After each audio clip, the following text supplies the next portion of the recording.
নমস্কার। আমরা জানি যে কোনো রেজিস্ট্রি করতে গেলে বা চুক্তি করতে গেলে কারোর সঙ্গে সেক্ষেত্রে একটা নন জুডিশিয়াল স্ট্যাম্প পেপারের প্রয়োজন হয়। তো এই নন জুডিশিয়াল স্ট্যাম্প পেপার কি বা জুডিশিয়াল স্ট্যাম্পই বা কি, এগুলি কখন ব্যবহার করা হয় বা এইগুলো কোথা থেকে আসে, কিভাবে আসে, কোথায় আমরা পাবো, এর ভ্যালিডিটি কতদিন ইত্যাদি বিভিন্ন বিষয় নিয়ে আমরা আজকে আলোচনা করব। আমাদের মধ্যে রয়েছেন বিশিষ্ট advocate mister S K Sen. তিনি এই বিষয়টি নিয়ে আপনাদেরকে আজ খোলাখুলি আলোচনা করে জানাবেন, যাতে আপনারা এই ব্যাপারগুলো একটু ভালোভাবে জানতে পারেন। কেননা দৈনন্দিন কাজে আমাদের এইগুলো কিন্তু প্রতি মুহূর্তে প্রয়োজন হয়, অথচ আমরা হয়তো অনেকেই জানি, অনেকেই এই ব্যাপারটি নিয়ে জানি না। তো মিস্টার সেনের কাছে আমার প্রশ্ন যে মিস্টার সেন, নন জুডিশিয়াল স্ট্যাম্প পেপার আমরা শুনেছি, আবার জুডিশিয়াল স্ট্যাম্পও শুনেছি। এই নন জুডিশিয়াল স্ট্যাম্প পেপার কি এবং কখন ব্যবহার করব, আর জুডিশিয়াল স্ট্যাম্পই বা কখন ব্যবহার করব, এর ভ্যালিডিটি কত, এই নিয়ে যদি আমাদের একটু জানান। নমস্কার। দেখুন, স্ট্যাম্প পেপার আর স্ট্যাম্প ডিউটি, তার মধ্যে একটু তফাৎ আছে। একটা হচ্ছে নন জুডিশিয়াল, যেটা আমাদের আইনের কাজে যে কোর্টে ব্যবহৃত হয় না, আর একটা হচ্ছে জুডিশিয়াল স্ট্যাম্প, যেগুলোতে কোর্টে যে কেসগুলো ফাইল হয়, আমরা যে কোনো কেস ফাইল করি সেখানে আমাদের স্ট্যাম্প ডিউটি দিতে হয়। সেটা কেস টু কেস ভ্যারি করে, সেগুলো স্ট্যাম্প আকারে পাওয়া যায়, সেগুলো কোর্টে মামলা করার সময় আমরা ব্যবহার করি। আর নন জুডিশিয়াল স্ট্যাম্প পেপার হচ্ছে সেই জিনিস যেগুলো দিয়ে আমরা যে কোনো রকম এগ্রিমেন্ট, মানে আপনার এগ্রিমেন্ট, লিভ অ্যান্ড লাইসেন্স, তারপর হচ্ছে পার্টনারশিপ ডিড বা প্রোমোটারের সাথে যে আমরা এগ্রিমেন্ট করি, সেগুলো ক্ষেত্রে এই নন জুডিশিয়াল স্ট্যাম্প পেপার আমরা ব্যবহৃত করি। সাথে হচ্ছে আপনার যখন আমরা রেজিস্ট্রি করতে যাই তখনও আমাদের স্ট্যাম্প ডিউটি দিতে হয়। এখন আচ্ছা, স্ট্যাম্প ডিউটিটা কি, এটা আগে একটু স্ট্যাম্প, যে কোনো সরকার আপনার কাছ থেকে কাজের জন্যে একটা টাকা নেয়। যেরকম আপনি বাড়ি রেজিস্ট্রি করতে গেছেন বা জমি রেজিস্ট্রি করতে গেছেন, বা আপনি আপনার নিজের বাড়িটা ভাড়াও দিচ্ছেন, তার জন্যে যে এগ্রিমেন্টগুলো করছেন, সেটার জন্যে যে ট্যাক্সটা আপনি দিচ্ছেন সেটা হচ্ছে স্ট্যাম্প ডিউটির আকারে দিচ্ছেন। বা নন জুডিশিয়াল স্ট্যাম্প পেপারে যে এগ্রিমেন্ট হচ্ছে, পার্টনারশিপ ডিড হচ্ছে, লিজ এগ্রিমেন্ট হচ্ছে, সেগুলোকেই আমরা বলি স্ট্যাম্প ডিউটি। আর নন জুডিশিয়াল স্ট্যাম্প পেপারে যেগুলো করি সেটাও একরকমের স্ট্যাম্প ডিউটি, যেটা আমরা গভর্নমেন্টকে ট্যাক্স হিসেবে দিই। হ্যাঁ, তাহলে স্ট্যাম্প ডিউটিটা অ্যাকচুয়ালি ট্যাক্স সরকারকে, ওটা স্ট্যাম্প ডিউটি, হ্যাঁ, স্ট্যাম্প নন জুডিশিয়াল হোক বা জুডিশিয়াল হোক, ওটা সরকারকে আমরা একটা ট্যাক্স হিসেবে দিই, হ্যাঁ, অর্থ প্রদান করি। আচ্ছা, নন জুডিশিয়াল স্ট্যাম্প পেপার বলি ওটাকে, তাই তো? এবার নন জুডিশিয়াল স্ট্যাম্প পেপার আমরা কোথায় পাবো? আর আমরা দেখি যে নন জুডিশিয়াল স্ট্যাম্প পেপার 10 টাকা, 20 টাকা, 50 টাকা, 500 টাকা, 1 লাখ টাকা ইত্যাদি দামের হয়ে থাকে। তাহলে কেন এই দামের পার্থক্য রয়েছে? দেখুন, আমাদের স্ট্যাম্প অ্যাক্ট অনুযায়ী আপনার সরকার কিছু লোককে লাইসেন্স দিয়েছে, যারা এই স্ট্যাম্প পেপার আর স্ট্যাম্প যে জুডিশিয়াল স্ট্যাম্প বিক্রি করার অধিকার আছে। তাদের আমরা বলি স্ট্যাম্প ভেন্ডার। তাদের নাম হচ্ছে স্ট্যাম্প ভেন্ডার। তার কাছে গিয়েই আমরা 10 টাকা, 50 টাকা, 500 টাকা, 1000 টাকা, 10,000 টাকার স্ট্যাম্পও কিনতে পারি, আবার আপনার নন জুডিশিয়াল স্ট্যাম্প পেপারও কিনতে পারি। এবার আপনাকে জানতে হবে কি এর ভ্যালিডিটি কত। ভ্যালিডিটি অফ স্ট্যাম্প, মানে নন জুডিশিয়াল স্ট্যাম্প পেপার, অনেকের ক্ষেত্রে বলেন কি এটা 6 মাস হতে পারে, 3 মাস হতে পারে, কিন্তু আমাদের আইনে কোনো রকমভাবে কোনো কোনো রকমভাবে এটার কোনো এক্সপায়ারি ডেট নেই। যেটা আপনি করতে পারেন, ধরুন আপনি রেজিস্ট্রির জন্যে কোনো স্ট্যাম্প কিনে রেখেছেন, ধরুন 1,00,000 টাকার স্ট্যাম্প কিনে রেখেছেন, তাহলে আপনার ক্ষেত্রে কি হবে? সেকশন 54-এ লেখা আছে কি আপনি 6 মাস পর সেটাকে আপনি গভর্নমেন্ট ট্রেজারিতে ফেরত দিলে তাহলে আপনার 10%-এর মতন টাকা কেটে সেই টাকাটা আপনি ফেরত পেতে পারেন। কিন্তু ভ্যালিডিটি অফ স্ট্যাম্প পেপার আর স্ট্যাম্প ডিউটি সম্বন্ধে কিন্তু কিছু বলা নেই স্ট্যাম্প অ্যাক্ট।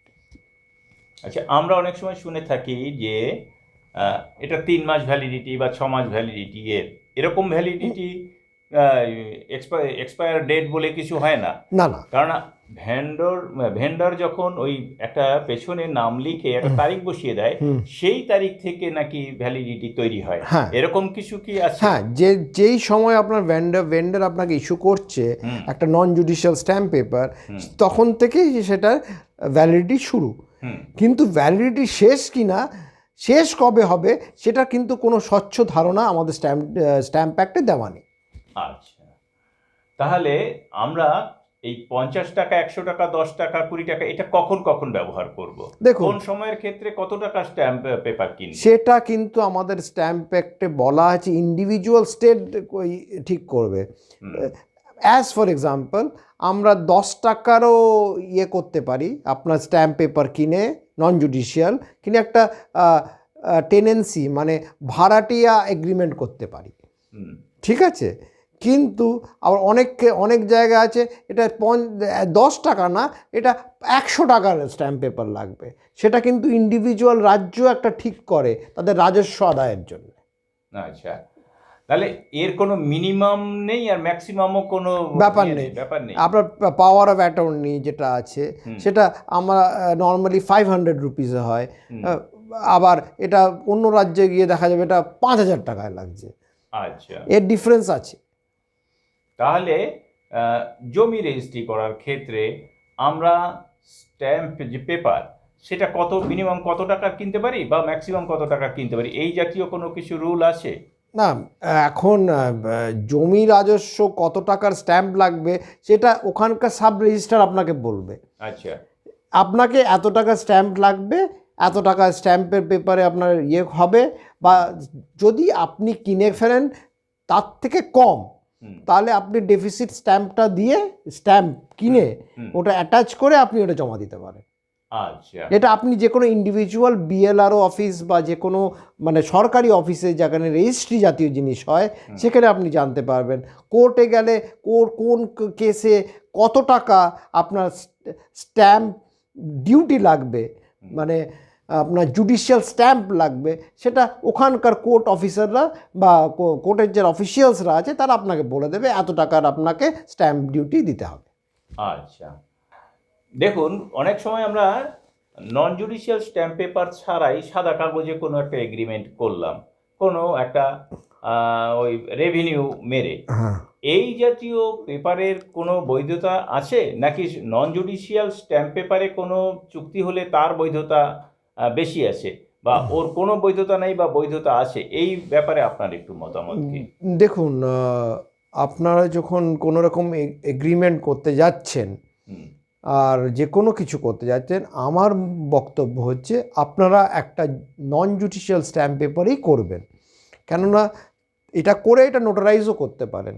তাহলে কি হবে, যদি ভবিষ্যতে কোনো রকম আপনার সাথে কোনো মানে জালিয়াতি বা কেউ এগ্রিমেন্টটা মানলো না, সেক্ষেত্রে কোর্টে এই যে আপনার এগ্রিমেন্টটা সেটা একটা বিশাল আকারে একটা বড় এভিডেন্স হিসাবে দাঁড়াবে। এবার ধরুন আপনি সাদা কাগজে করেছেন, সেই সাদা কাগজে যে আপনারই সব কিছু করা, আপনার তো সাদা কাগজের দাম হচ্ছে সাদা, তার valuation almost zero, subject to corroborative evidence. আমরা যদি সোজাই একটা 10 টাকার স্ট্যাম্প পেপারের মধ্যে সব কিছু লিখে সই করে সাক্ষী সবুত করে যদি একটা নোটারাইজ করে রাখি, সেটা অনেক বেশি আপনার ভবিষ্যতে কাজে দেবে।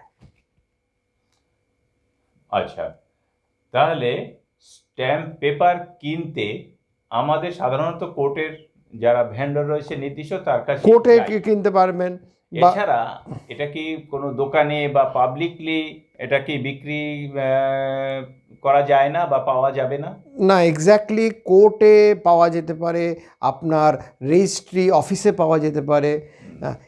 যারা বিক্রি করে তাদের আমরা বলি স্ট্যাম্প ভেন্ডার, তারা গভর্নমেন্ট নির্দিষ্ট দোকান বা নির্দিষ্ট লোক, তারাই বিক্রি করতে পারবেন, আপনি বাইরে কোথাও এটা পাবেন না। আচ্ছা, কেউ যদি কোনো দোকানে যদি কোনো স্ট্যাম্প পেপার রেখে বিক্রি করে, সেটা কি বৈধ না অবৈধ, বা এই জাতীয় যদি নেওয়া হয় সেক্ষেত্রে কিনলে কোনো ক্ষতি আছে কি? দেখুন, এটা ইট ট্যান্টামাউন্টস টু চিটিং, আর ইট ট্যান্টামাউন্টস টু ফরজারি।